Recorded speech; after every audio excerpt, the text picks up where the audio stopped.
আমরা সবসময় এনবিআর বলেন, কাস্টমস বলেন, এদের সাথে সম্পর্ক রেখেই ব্যবসাটা পরিচালনা করার চেষ্টা করি।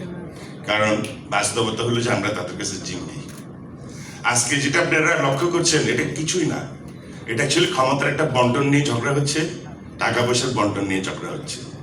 মাঝপথে আমরা হচ্ছে বিপদগ্রস্ত। এরা সারা জীবন আমাদেরকে জ্বালাইছে, এখন সরকারকে জ্বালাইতেছে, এখন পুরো জাতিকে জ্বালাবে। তো আপনারা যদি, আমরা যদি, ঠিক আছে, আমরা সবাই সক্রিয় হই, ওনারাও আমাদেরকে একটু সুনজরে দেখুক, আন্দোলন বন্ধ করুক, এটাই আমি আশা করি। ওদের কিছু যৌক্তিক নিশ্চয়ই কিছু দাবি দাবা আছে, যেটা সরকারকেও বুঝতে হবে, এবং সরকারও কিন্তু ওদের সাথে বসে এই জিনিসগুলি কিন্তু নেগোশিয়েট করে এটাকে শেষ করতে হবে। এবং এখানে সব সরকারের সাথে বসতে হবে, হ্যাঁ, এবং ওদেরকেও সরকারের সাথে বসতে হবে, সরকারকেও কিন্তু ওদের কথাগুলি কিন্তু প্রপারলি শুনতে হবে। আমার মনে হয় there is a gap between সরকার এবং ওদের মধ্যে। এবং সেক্ষেত্রে যদি প্রয়োজন হয়, ওরা যদি মনে করে ব্যবসায়ীরা উদ্যোগ নিতে পারে ওদের ব্রিদিং এর জন্য, উই ক্যান ডু সো।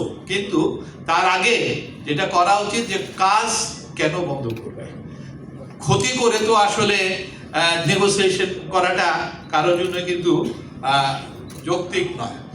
এবং উত্তরটা কি আমি পাবো ভাই, যে তারা কি যুদ্ধ ঘোষণা করছে কিনা? যেহেতু যুদ্ধ অবস্থা ছাড়া কাস্টমস বন্ধ হয় না। কেউ যুদ্ধ ঘোষণা করা হয় নাই, করে নাই কেউ যুদ্ধ ঘোষণা, বাট এটা আমাদের অস্তিত্বের প্রশ্ন। সেই জন্য আজকে আপনাকে একটু আগে বলেছি যে এমন কোনো অ্যাসোসিয়েশন, ফেডারেশন এখানে নাই, সবাই উপস্থিত। এটা আমাদের অস্তিত্বের প্রশ্ন, কেউ এখানে যুদ্ধ ঘোষণা করে নাই। আমাদের উদ্দেশ্য হচ্ছে এই সমস্যার সমাধান। এবং আমরাও শুনেন, আমরাও কারোর বিরুদ্ধে যুদ্ধ ঘোষণা করতে এখানে আসি নাই। আমরা চাই সমস্যার সমাধান হবে। আর একটু আগে একটা প্রশ্ন করেছেন সরকার এটার গুরুত্ব বুঝছে কিনা।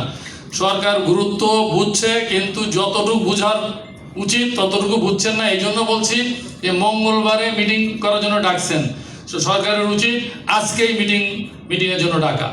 ধন্যবাদ। আপনার কথা শুনে মনে হচ্ছে যে আপনি সিঙ্গাপুর অথবা সুইজারল্যান্ডের বাসিন্দা। আপনি বাংলাদেশের বাসিন্দা, আমিও বাংলাদেশের বাসিন্দা। আমরা এখানে সবাই বাংলাদেশের বাসিন্দা, বাংলাদেশের নাগরিক।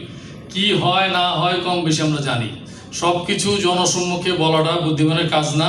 আমরা চাই সংস্কার, আমরা চাই দেশে যেন সবাই আইন মেনে চলে এবং দুর্নীতি কমে আসে। এটাই হলো আমাদের স্ট্যান্ড। ভাই আমার একটা প্রশ্ন আছে। আপনি এই বিষয় নিয়ে প্রায় কথা বলেন যে আন্ডার হ্যান্ড ডিলিংস এ কস্ট বেড়ে